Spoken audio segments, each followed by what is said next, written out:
예수께서는 제자들에게 늘 가르친 내용은 핵심은 하나님의 나라를 가르쳤고, 그리고 그 하나님의 나라를 들어갈 수 있는 길은 오직 예수밖에 없다라는 사실을 가르치셨어요. 근데 오직 예수밖에 없다라고 하는 그 의미 속에는 예수를 믿어야 하고 예수를 따라야 한다.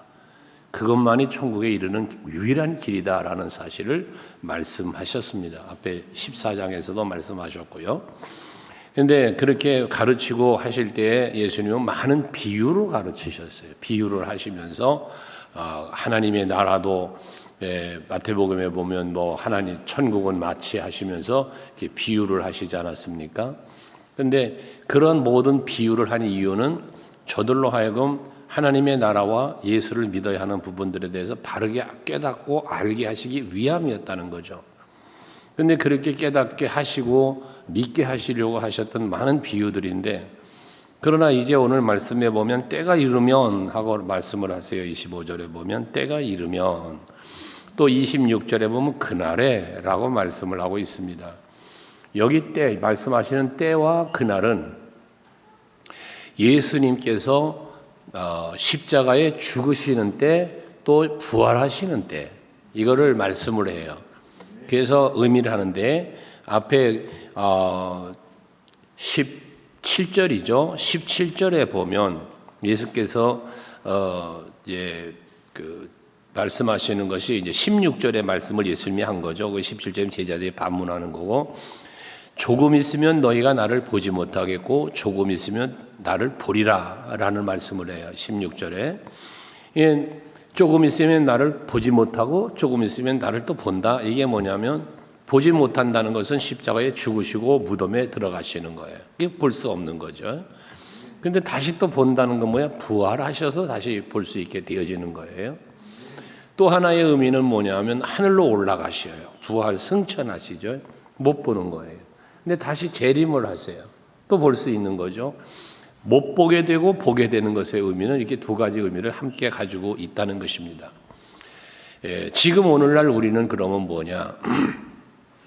우리는 다시 오실 주님을 다시 볼 수 있는 날을 기다리고 있는데, 그 기다리는 기간인 지금 우리들이 사는 이 시대는 성령의 감화 감동하심을 통하여 예수를 알아가고 믿어가고 하나님의 나라를 바라보며 소망하며 살게 하시는 거거든요.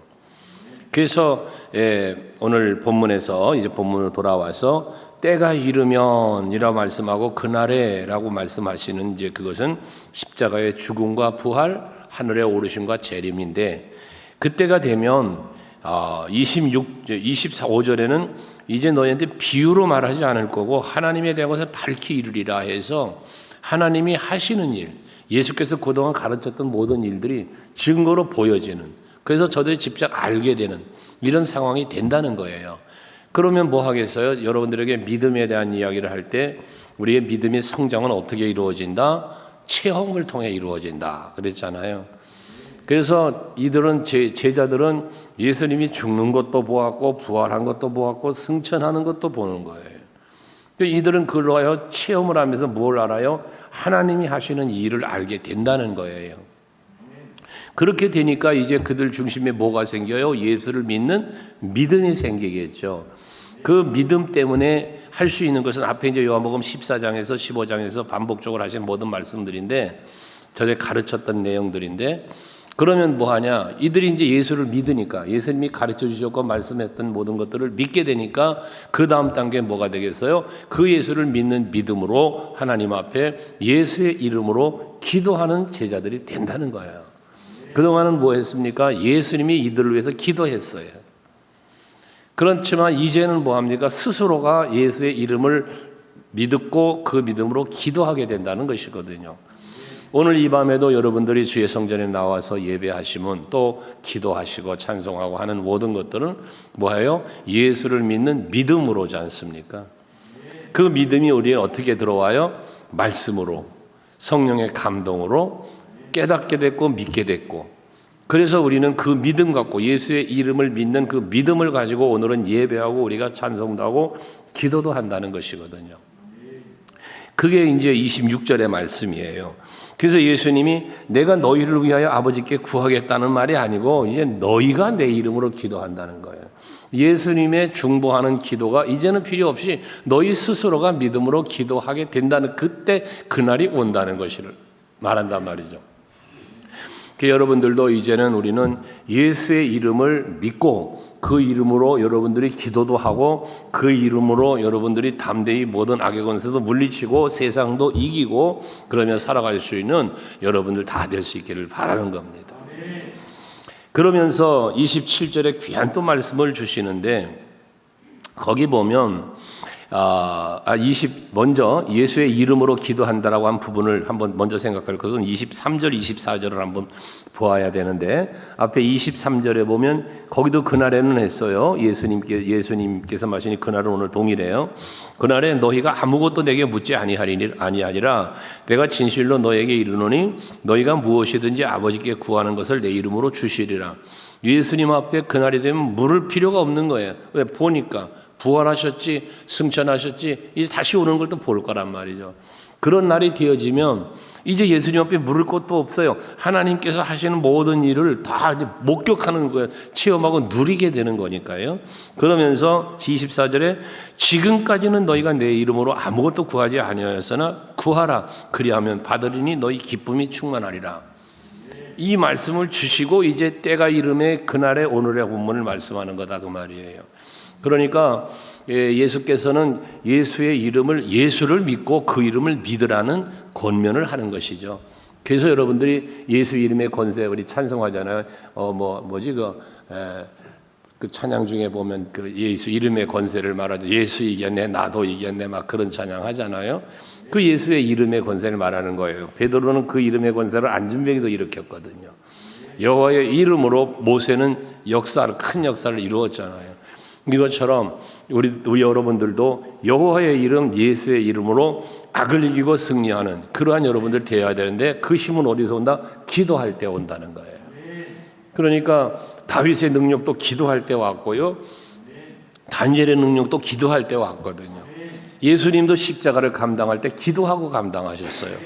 여러분 오늘 우리는 예수의 이름으로 기도하면서 큰 능력을 공급받고 힘을 공급받고 여러분들을 앞을 가로막거나 답답하게 하는 모든 문제들을 헤쳐나가고 이겨나가는 여러분 될 수 있길 바라는 겁니다. 그런데 27절에는 이제 보시면 여기 이제 중요한 얘기를 하나 나와요. 거기 보면 모든 말씀 다 중요하지만 27절에 보면 이는 왜 예수의 이름으로 너희가 구하게 된다라는데 이는 너희가 나를 사랑하고 라는 말씀을 해요. 또 내가 하나님께로부터 온 줄을 믿었으므로 사랑하고 믿었으므로 라고 그래요. 우리가 예수의 이름으로 기도할 수 있는 힘은 어디서 오느냐? 예수를 사랑하는 마음에서 또 예수를 믿는 믿음에서 이루어진다는 거거든요. 여러분이 단순히 예수 믿는다 그 말을 그냥 형식적으로 하지 마시고 진정 예수 그리스도를 하나님의 아들로 또 하나님의 뜻을 이루신 분으로 또 내가 그분을 사랑하는 마음으로 믿어도 그런 믿음을 가지라는 거예요. 이 믿음이 있을 때 예수의 이름으로 기도하게 되고 그 기도에 응답이 있게 되는 건데 근데 이러한 예수를 사랑하는 마음 또 믿을 수 있는 모든 것 이게 뭐라 27절 마지막에 보면 아버지께서 친히 너희를 사랑하십니다 그랬어요. 이 말은 뭡니까? 하나님께서 우리를 사랑하시기 때문에 예수 이 땅에 보내셨고 사랑하시기 때문에 십자가 지게 하셨고 우리를 사랑하시기 때문에 부활 승천 재림 다 그게 이루어지는 거거든요. 하나님의 사랑으로 이루어진 거예요. 그 요한복음 3장에서 하나님이 세상을 이처럼 사랑하사 독생자를 주셨으니 그러죠. 이게 하나님 사랑이었단 말이에요.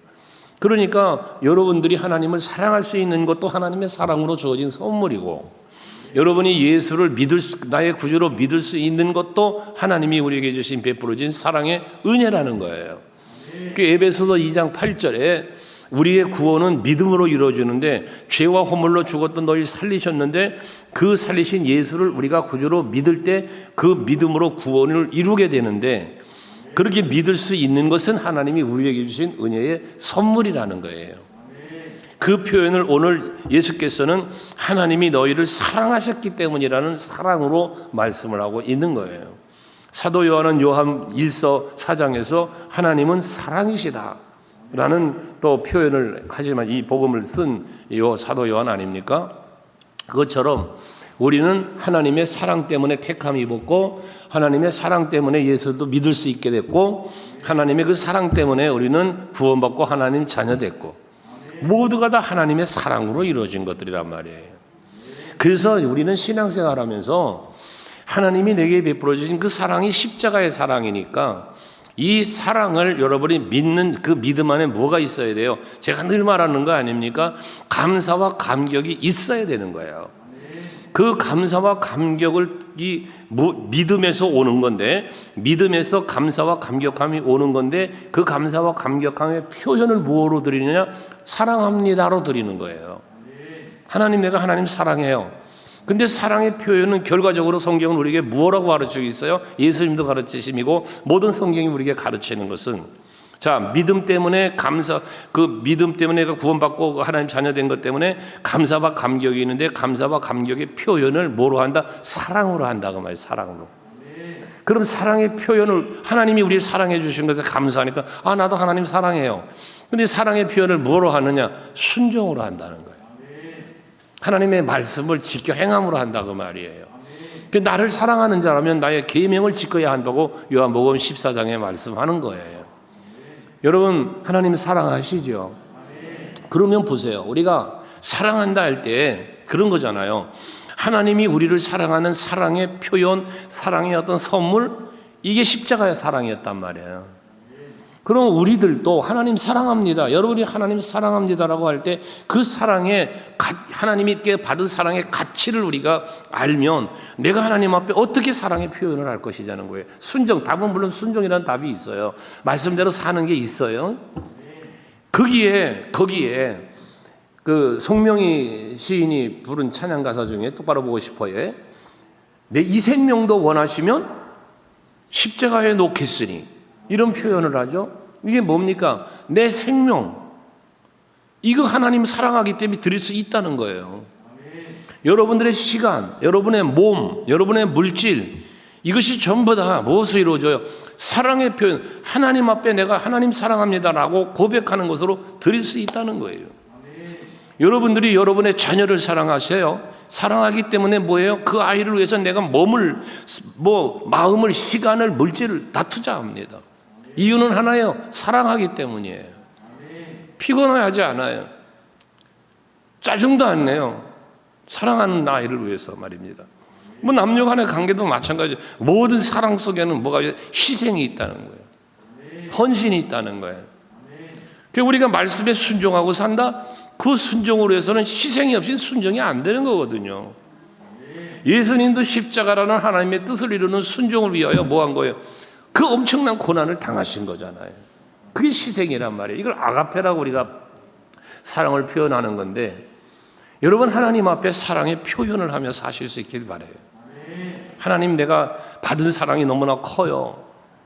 그 받은 은혜가 너무나 커요. 그래서 나도 하나님 사랑하는데 그 사랑의 표현을 이렇게 합니다. 그러면서 헌신하는 거거든요. 여러분들에게 주어진 직분과 사명도 그 사랑, 믿음으로만이 아니라 이 믿음으로는 단계로 말한다면 하나님을 향한 우리의 어떤 신앙의 고백을 말할 때 믿음으로만이 아니라 믿음을 넘어선 사랑으로 가는 거예요. 그래서 믿음, 소망, 사랑 이 세 가지는 항상 있을 것인데 그 중에 제일이 사랑이라는 거예요. 모든 믿음도 소망도 사랑으로 완성시켜 버리기 때문에 그런 것이거든요. 그래서 여러분들이 항상 마음속에 믿음으로 모든 것이 출발이죠. 물론 그 이전 출발은 하나님의 택하심이 있고 다 사랑이 있고요. 그것을 믿기 때문에 믿음으로 출발되어진 그 모든 것 속에서 나도 이제 사랑에 고백하는 삶을 사는데 입술로 사랑합니다 조차도 인색하면 안 되잖아요. 말로 하나님을 사랑한다고 고백하는 그 고백 자체도 여러분 인색하면 안 되잖아요. 그리고 내가 사랑하는 일을 마음껏 자랑할 수 있는 것도 전도란 말이에요. 그게 또 이런 여러분이 돼야 되고 내게 주어진 직분과 사명 여러분 왜 처음 사랑을 회복하라고 에베소서에서 예수께서 말씀하십니까? 처음 사랑의 회복이 없이는 하나님과의 관계 회복이 이루어지지 않는 거예요. 그 여러분 처음 사랑을 회복할 수 있기 위해서 힘쓰는 여러분이 돼야 되는데 그 힘씀이 무엇으로 첫사랑이 회복되니까 뭐가 되어져요? 그 다음에 하나님의 뜻을 찾게 되고 그 뜻을 이루기 위해 살게 되니까 거기에 주어진 직분 사명을 감당하는 일에 헌신도 하게 되는 거거든요. 사도 바울 이야기를 여러분에게 자주 하잖아요. 내가 살아도 주를 위하여 살고 죽어도 주를 위하여 산다고 빌립보서 1장에 말씀하고 있지 않습니까? 그런 고백도 하면서 사도행전에서 보면 내게 주어진 사명을 감당하려 하면은 내 생명조차도 귀하게 여기지 않았다고 하잖아요. 그래서 안 죽어도 되는 사람이에요. 마치 예수님이 하늘에 있는 영들을 불러내려서 저들을 멸할 수 있는 권세와 능력이 있는 분이시잖아요. 그런데 하나님의 뜻을 이루기 위하여 우리의 구원을 이루기 위하여 십자가 지고 죽으신 분이 예수잖아요. 이거를 바울이 아는 거예요. 그러니까 바울도 뭐예요? 로마의 시민권이 있어요. 가말리엘의 문해상으로 율법사로서 또 히브리인 중에 히브리인으로서 지금으로 말한다면 이주 국적을 가지고 그 상황에 맞게끔 얼마든지 누리고 살 수 있는 그런 명예, 권세, 부귀 다 가지고 있던 사람이란 말이에요. 그런데 예수를 사랑하니까 나를 사랑하기 위해 십자가에 내 죄를 대신하여 그 죄짐을 지고 죽으신 예수, 그 예수를 나도 사랑하게 되니까 사랑할 수밖에 없으니까 그래서 그 사명을 감당하기 위해서 그는 그 모든 권세를 배설물처럼 버리고 그 누림을 버리고 안일함을 버리고 그리고 순교자의 길을 걸어간 거 아니겠습니까? 우리는 조금만 힘들어 사랑한다고 해요. 물으면 다 여러분 하나님 사랑하시잖아요. 예수님 사랑하잖아요. 그런데 문제가 뭐냐면 사랑하기 때문에 사랑의 표현, 사랑의 어떤 그 행함이 육체적 인간관계, 뭐 자식과의 관계든 부부간 관계든 친구 관계든 어떤 의미에서 보면 우정만도 못한 하나님과의 사랑의 관계를 우리는 보고 그런 관계로 살아간단 말이에요. 이 세상의 어떠한 관계보다도 더 친밀하고 더 가깝고 더 깊은 교제를 할 수 있는 하나님과 예수와 우리와의 관계가 이루어져야 하는데 그걸 하나님 원하시기 때문에 너희는 먼저 그 나라와 그의 의를 구하라고 하셨고 먹든지 마시든지 무엇을 하든지 하나님 영광을 위해서 하라고 말씀을 하시는데 근데 우리는 그게 아니라 우선순위가 어디에 있느냐? 우선순위가 여호와께 있고 우선순위가 예수께 있고 우선순위가 하나님의 나라에 있는 게 아니고 모든 삶의 우선순위가 나에게 있고 세상에 있단 말이에요. 가정, 사업, 매사가 세상에 매여 있단 말이에요. 육신에 매여 있다는 말이죠. 그러면서도 우리는 고백하죠. 믿는다, 사랑한다 라고 말입니다. 이제 한번 이 밤에 우리가 오늘은 연합고용 예배로 드리는데요. 한번 여러분이 하나님을 사랑하는 그 사랑의 정도를 한번 헤아려 보시길 바라요.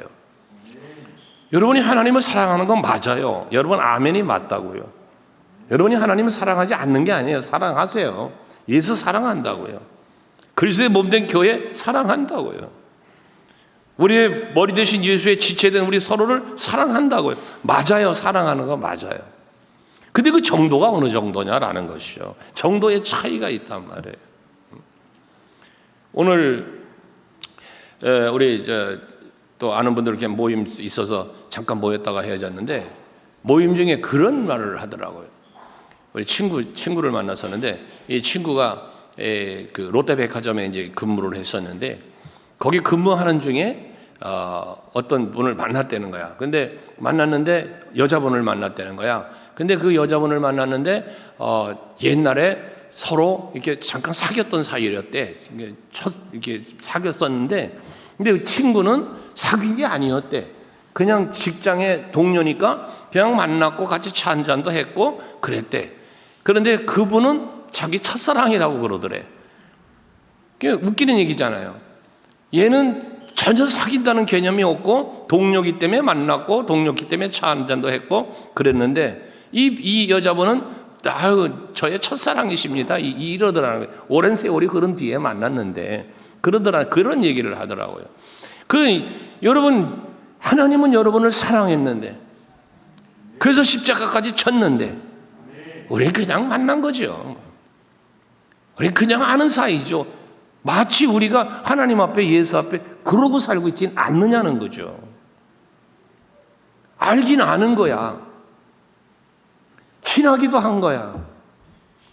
그런데 하나님은 여러분들에게 사랑의 고백을 했잖아요. 응? 우리가 아직 죄인이 되었을 때 그리스도께서 우리를 위하여 죽으심으로 우리에게 향한 자기 사랑을 뭐 했다? 확증했다. 엄청난 사랑의 표현 아닙니까? 그런데 우리는 그냥 친한 관계야. 이거부터 우리가 이런 것들이 바뀌어져야 된다는 거예요. 바리새화되어 가지 말자라는 이야기를 가끔 했죠, 여러분. 우리가 신앙생활을 오랫동안 이렇게 하다 보면 타성에 젖어버리고 어떤 형식에 빠져버리고 예수를 믿는 믿음이나 예수를 사랑하는 사랑이나의 관계 깊은 속에 들어가지를 못하고 수박 겉핥기 하는 그런 어떤 신앙생활이 흐름 속에 가버리는 경우가 있을 수 있다는 거예요. 이걸 여러분들이 깨뜨리고 이제 한 번 더 하나님과 가까워지고 온전히 그 하나님 앞에 나의 모든 걸 맡기고 할 수 있는, 예수의 이름만 붙잡고 그 이름으로 하나님 앞에 이제 기도하고 거기에 응답을 받으며 살아갈 수 있는 이러한 것을 우리가 이루어갈 수 있어야 되겠다는 거예요. 그럴 수 있도록 하나님이 사랑을 베풀어 주셨다는 이야기인 것입니다. 그것 때문에 내가 세상에 왔고 28절에 다시 세상을 떠나 아버지께로 가노라. 내가 세상에 왔고 다시 아버지께로 간다. 이게 승천이잖아요. 이것처럼 이거 뭐 하러 왔다 가시는 거예요? 예수님이 뭐 하러 왔다가 가요? 예수 믿으라고, 보고 믿으라고 저들에게 보여주신 거단 말이에요. 하나님 본인이신 분이 이 땅에 오셔서 보여주신 거예요. 나를 본 자는 아버지를 봤다잖아요. 그 십자가를 보여주는 거예요. 다시 살아나는 능력을 보여주는 거예요. 하늘의 보좌 앞으로 올라가는 걸 보여주신 거예요. 너희가 본 것처럼 올 거라고, 이렇게 올 거라는 사실을 보여주고 가시는 거예요. 오늘날도 예수께서는, 여호와께서는 성령의 역사하심 통해서 여러분들에게 계속해서 보여주고 계시는 거예요. 친히 예수님처럼 와서 육신의 몸을 입고 와서 여러분들에게 육체를 보여주진 않지만 말씀을 통하여, 또한 여러 가지 감동을 통하여, 세상사 범사의 모든 일을 섭리하는 섭리를 통하여 하나님은 살아계시고 우리 곁에 계시고 항상 우리를 위하여 일하시는 하나님이심을 보여주신다는 거예요. 보여줘. 그래서 여러분들은 이런 예배를 통해서도 또 일상의 삶 속에서도 하나님이 하시는 일을 보면서 그 여러분의 신앙을 더 견고해 갈 수 있는, 예수의 이름의 그 위대함을 여러분들이 또 체험하면서 확실히 믿고 갈 수 있는 여러분이 되시자는 거예요. 그래서 그 기도에 대한 것도 말씀을 드렸잖아요. 믿음이 체험을 통하여 믿음이 성숙한다는 것처럼 예수의 이름으로 기도하니까 응답이 있는 거예요. 그게 체험되는 거 아닙니까? 여러분이 이렇게 오셔서 예배하고 기도하면 내가 기도했더니 하나님이 이렇게 응답해 주셨다라고 하는 응답의 체험이 있는 여러분들의 신앙생활이 되자 말이에요. 이상하게 목사님 저는 금요철 예배 나와서 기도만 하면 하나님의 응답이 바로바로 있습니다. 이런 간증이 여러분에게 있어야 되지 않겠다는 거지. 여러분들에게. 그래서 이것이 나의 간증이요 이것이 나의 찬송이라는 그 288장 찬송가를 여러분에게 말씀드리며 그 이것들이 여러분들에게 자꾸 쌓여가는, 더 많아져가는 그런 여러분이 되자는 거예요. 지금 뭐 슬로건을 좀 떼놨습니다만은 내가 하나님의 일을 했더니 하나님이 나의 일을 해주시더라. 내가 하나님의 기쁨이 되는 삶을 살고자 애썼더니 하나님이 나에게 기쁨을 주시더라. 이것이 여러분의 고백이 될 수 있어야 되겠다는 거예요. 그랬더니 제자들이 그 말씀을, 이제 예수님께서 하신 말씀을 뭐예요? 알아듣는 거예요. 깨닫는 거예요. 그러면서 이 30절에 보면 그런 말을 하죠. 우리가 지금 해야 주께서 모든 걸 아시고 또 사람의 물음을 기다리지 않는 줄 아나이다. 이로써 하나님께로부터 나오심을 우리가 믿습니다. 여기 말씀 중에 우리가 이제 지금 해야 라는 말씀을 해요. 여러분들이 신앙생활 하시면서요, 지나왔던 시간들도 소중해요. 에베네셀의 하나님, 그죠? 지금까지 지나온 모든 시간 속에서 나를 도우시고 나를 위하여 일하신 하나님, 에베네셀 하나님 아닙니까? 그러면 중요한 건 뭐냐면 에베네셀 하나님의 신앙을 고백할 수 있다는 이야기는 그 시점이잖아요. 시점. 지금까지 나를 도우신 하나님을 깨닫는 시점. 그게 지금 제자들이 말하는 지금에야라는 말이에요. 지금에야라는 말.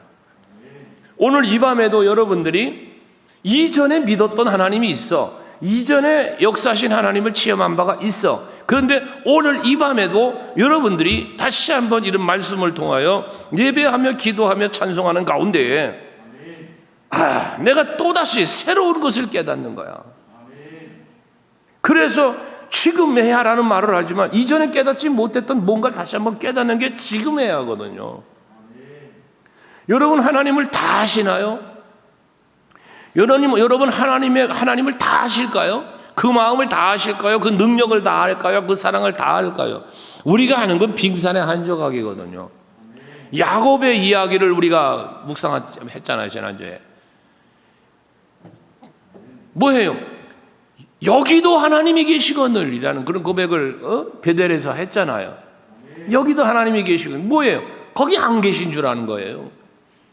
외삼촌 집에 도망갈 땐 하나님은 없었어요, 야곱에게. 그런데 꿈을 꾸며 하나님의 임재를 체험하고 그 음성을 듣고 언약을 받고 나니까 여기도 하나님이 계시거늘이 된 거예요. 그러니까 여러분들 지금에야 지금 다시 뭐 이런 표현할 수 있잖아요. 지금 또라는 표현을 할 수 있는 거지 않습니까? 날마다 이런 표현이 여러분에게 있어야 되는 거예요. 하나님에 대하여 이만큼 말하는데 다시 또 이걸 또 새롭게 깨닫는 거예요. 하나님 정말 이런 분이셨구나. 이런 일도 하시는구나. 막 이런 거예요. 그것이 여러분이 복된 삶을 사는 거예요. 하나님의 섭리의 은총 속에 사는 성도의 삶인 거예요.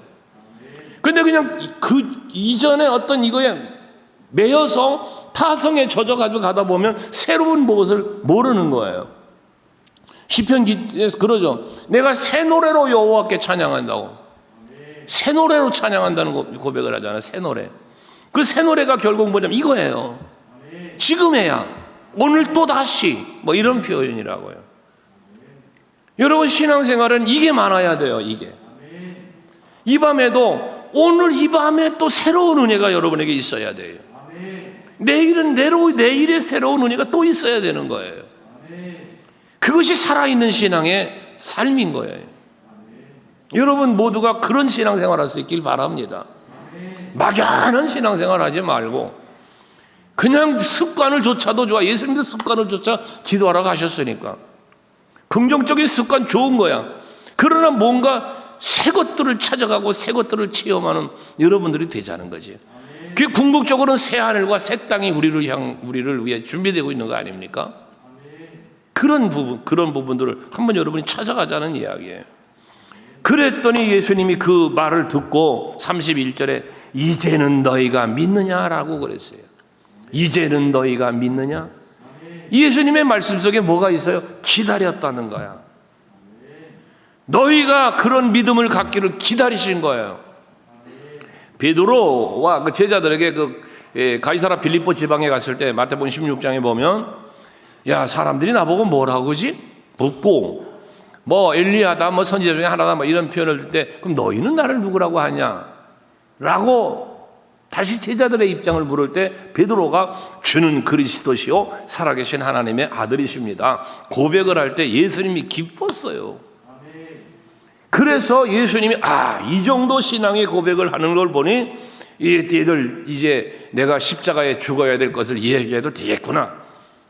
그러고 그 말씀을 하신 거 아닙니까? 이제 죽어야 될 것, 죽은 지 사흘 만에 다시 살아날 것이다. 이 말씀을 하셨다는 거 아닙니까? 그랬더니 베드로가 결코 주님께 그런 일이 일어나면 안 된다고 막 그러잖아요. 그러니까 그만 예수님께서 놀래가지고 이 사탄아 뒤로 물러가라 하시며 네가 하나님의 일은 생각지 않고 사람 일만 생각한다고 꾸짖지 않으셨습니까? 그런 것처럼 여러분 예수님이 예수님이심을 믿길 바랬던 거예요. 계속 그래서 가르쳐 주었고 표적도 보여주었고 비유도 했고 막 그랬던 거거든요. 그런데 이제 제자들의 입에서 이런 고백이 우리가 지금 해야 하면서 그 믿음을 고백하니까 예수님 이제야 믿냐? 기다렸다는 거지. 기다렸다는 거지. 여러분들이 하나님 앞에 믿음의 고백을 또는 사랑의 고백을 입술뿐만 아니라 삶으로 하나님 앞에 보여드릴 때 하나님은 기다리셨기 때문에 이제야 네가 믿느냐, 이제야 네가 날 사랑하느냐라고 말씀하실 수도 있지 않겠냐는 거죠. 그렇게 이제 하나님 이제야 너희가 믿느냐라는 말씀 속에는 기뻐하심 또는 신뢰, 이런 만족함 이런 게 있는 거잖아요. 그러시면서 말하는 거예요. 그러시면서 또 무슨 말씀이에요? 앞에서 말한 것처럼 베드로에게 자기가 죽고 살아나고 할 거를 이야기한 것처럼 이 얘기는 해도 되겠구나 믿고 이야기한 것처럼 32절에 보면 또 저들이 그 믿는다고 하니까 말씀을 하시는 거예요. 봐라, 너희가 다 각각 제 곳으로 흩어지고, 여기 제 곳으로 흩어진다는 말은 각자 집으로 갔다는 얘기예요. 집으로 흩어져 가고 나를 혼자 둘 때가 오나니 벌써 왔도다. 저 제자들이 자기를 배신할 때가 온다는 이야기를 하는 거예요. 십자가에 고난당할 때 다 부인도 하고 막 도망갔잖아요. 베드로 같은 경우는 난 모른다고, 예수님 모른다고까지 그래가면서 그랬잖아요. 그죠? 이 말씀을 들으셔야 그렇게 되어질 걸 말씀을 하시는 거예요. 그러면서 지금 벌써 그때가 됐다는 거예요. 그러나 내가 혼자 있는 것이 아니라 아버지께서 나와 함께 계실 거다. 너희들은 나를 버리고 너희들은 나를 부인하고 제갓길을 갈지라도 나는 홀로 있는 것이 아니라 내 아버지가 나와 함께한다. 이런 말씀을 뭐냐, 교훈을 주는 거예요. 교훈을. 그럼 이 교훈은 무슨 교훈이냐? 너희들 다 버려도 나는 하나님이 아버지가 나와 함께해라는, 아버지가 함께하는 자랑하는 게 아니라 이 말씀의 의미 속에 뭐가 들어있느냐? 너희들과도 하나님은 함께하시면 임마누엘에 대한 간접적인 암시를 주는 메시지가 여기 있다는 거예요. 너희들은 다 버려도 하나님은 나를 안 버려. 아버지는 그것처럼 너희들도 하나님이 버리지 않아. 너희들과 함께 할 거야. 마태복음 마지막 절에 그래서 내가 세상 끝날까지 너희와 함께 하리라는 약속을 주시는 것처럼 말입니다. 임마누엘의 약속이잖아요. 그러면서 내가 너희에게 이런 이야기를 하는 이유가 있어. 너희들이 이런 상황이 벌어지고 이렇게 될 날이 오는 건데 내가 이런 얘기를 너에게 하는 이유가 있다는 거야. 그게 마지막 33절이에요. 이는 말하면서 내가 이런 말을 하는 이유는, 또 너희가 나를 배신하고 그래도 하나님이 나와 함께한다고 이 말을 너에게 하는 이유를 말하는 거예요. 이는 33절 같이 한번 읽어볼까요? 33절 시작.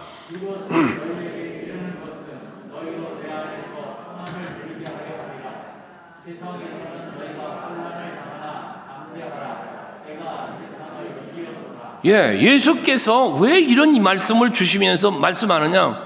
너희가 지금 너희가 나를 다 버리고 나를 떠나고 막 부인하고 막 그래 될 건데, 하지만 아버지가 나와 함께 한다는 사실 때문에 예수님은 뭐가 있는 거예요? 평안이 있는 거잖아요. 이것처럼 너희도 내 안에 있으면 너희가 평안을 누리게 될 거야. 이거를 너희에게 이루어 주려고 나는 십자가를 질 거고 부활할 거고 승천할 거고 재림할 거라는 말씀이에요. 이것처럼 내가 십자가의 고난을 당하고 너희들이 나를 버리고 부인하고 다 도망을 치는 것처럼, 내가 그 고난을 당하는 것처럼 너희도 환난을 당할 거라는 거예요. 너희에게도 환난이 올 건데, 내가 받은 이 고난과 환난처럼 너희들도 그 고난과 환난을 받게 될 건데 두려워하지 마라. 왜? 내가 십자가의 죽음의 권, 사망의 권세를 이기고 부활한 것처럼, 영원한 하나님의 나라의 보좌로 가는 것처럼 너희들도 영접하러 온다고 했으니, 이게 내가 세상을 이기는 거 아니냐? 그러니까 내가 세상을 이기었으니까 너희도 이길 거야. 이기게 해줄 거야. 그러니까 너희가 세상에서 환난을 당하나 담대 해라. 이 말씀을 하시는 거거든요. 바울은 이 사실을 안 거예요. 이 사실을 깨닫고 믿게 된 거예요. 그래서 고린도서에 편지하며 로마서를 여러분 편지하며 바울의 그 말씀 속에 이 예수의 사랑, 하나님의 사랑에 대한 고백을 뭐라 합니까? 그리스도 예수로 말미암아 이김을 주시는 하나님께 감사한다. 예수가 세상을 이긴 것처럼 오늘 우리들도 세상을 이길 수 있다라는 사실을 믿으라는 거예요. 믿으라는 거. 그래서 그 믿음 갖고 견실하며 흔들리지 말며 주의 일에 더욱 힘쓰는 자가 되라. 여기서 말하는 주의 일이 뭡니까? 네가 지어야 할 십자가 지고 그리고 주를 따라오라고 하는 그 말씀의 의미 속에 다 들어가 있잖아요. 내가 지어야 할 십자가 말입니다. 로마서 편지하면서 뭐라고 그래? 우리를 사랑하시는 이로 말미암아 우리가 넉넉히 이긴데, 우리를 사랑하시는 이가 누군데? 여호와 예수. 그분을 믿고 그분의 이름을 의저가 앞에 예수의 이름으로 기도함에 대한 말씀을 했지만, 그러면 넉넉히 이기느니라. 우리를 사랑하시는 이 때문에, 여호와 때문에, 예수 때문에 우리는 넉넉히 이기는 삶을 산다는 거예요. 그러니까 여러분들이 예수를 진정으로 믿는다면, 정말 예수를 진심으로 사랑한다면 여러분은 이기는 신앙생활을 해야 되는 거예요. 이기는. 그런데 믿는다 하면서 사랑한다 하면서 왜 자꾸 패배자의 신앙생활을 하냐? 실족하고 시험 들고 삐지고 왜 이런 일이 벌어지느냐? 진실되의 큰 믿음이 되지 못. 믿긴 믿어, 사랑해. 근데 그것이 크질 못하기 때문에, 그 힘이 약하기 때문에 그렇다는 거예요. 여러분들 신앙생활 하시면서 믿음을 키우세요. 사랑의 어떤 정도를 더 크게 가지세요. 그러면 그 힘은 위대해지는, 믿음의 힘 위대합니다. 믿음대로 되니까, 될 것이니까. 여러분의 믿음이 크면 클수록 여러분들의 삶 속에 되어지는 일이 더 많아지는 거 아닙니까? 내 입을 넓게 열라 내가 채우리라. 그 입을 넓게 넣는 게 무엇이 넓게 열겠어요? 믿음이죠. 믿음. 가끔 믿음의 말로, 믿음으로 말하는 걸 갖다 큰 소리 친다, 뻥친다, 막 이런 표현하는 것도 들어본 일이 있어요. 내가. 여러분, 큰 소리 뻥치는 게 아니라 믿음의 말하는 거거든요. 여호수아와 갈렙이 가나안을 정탐하고 돌아와서 하는 말이 뻥치는 겁니까? 큰 소리 치는 겁니까? 아니잖아요. 믿음의 말을 하는 거죠. 다윗이 너는 칼과 창과 단창으로 내게 오지만 난 만군의 여호와로 왜 나가노라고 하지? 그게 큰 소리 치는 겁니까? 뻥치는 겁니까? 믿음의 소리죠. 그리고 여러분들의 믿음도 키워가라는 거예요. 키워가. 이 세상의 환경, 되어지는 일들 때문에 두려워 떨고 숨고 피하고 좌절하고 낙심하고 포기하지 말고 일어서잔 말이에요. 일어나 걸어라 나의 등대에서 찬양 속에 그러잖아요. 주께서 함께 계신다고, 도와주신다고. 이 믿음 가지시란 말이에요. 왜? 돌아보니까 정말 그러네. 이런 분을 내가 사랑하지 않고 어떻게 살아? 이런 분을. 돈을 사랑하는 건 일만하게 뿌리가 된다고 하잖아요. 여러분, 예수 사랑하면 돼요. 예수 사랑. 그러면 여러분들에게 기적 같은 일이 일어납니다. 하나님이 역사하시기 때문에 그렇습니다. 그게 믿음의 힘, 사랑의 힘인 거예요. 오늘 이 밤에도 여러분들이 이 예배 가운데 이 말씀을 들으시면서 여러분의 믿음의 분량과 여러분 사랑의 분량들을 그리스도의 분량에 이르기까지, 에베소서에 말하는 것처럼, 빌립보서 말하는 것처럼 그리스도의 장성한 분량에 이르기까지 여러분들의 그것을, 믿음과 사랑을, 소망을 한번 키워가는 이 밤이 되시길 주의 이름으로 축원합니다. 할렐루야.